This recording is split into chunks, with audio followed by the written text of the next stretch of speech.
ఎందుకో ఏమిటో ఎంతమందిలో ఉన్నా నాయదా నీ జతే కోరుతుందిగా.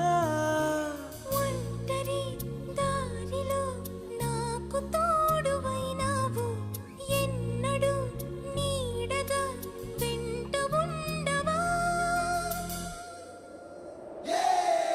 అరకలలే నిజమైనాయి, కనులే ఒకటై కలిపేస్తూ నీ చేయి అడుగే చిందయ్యి.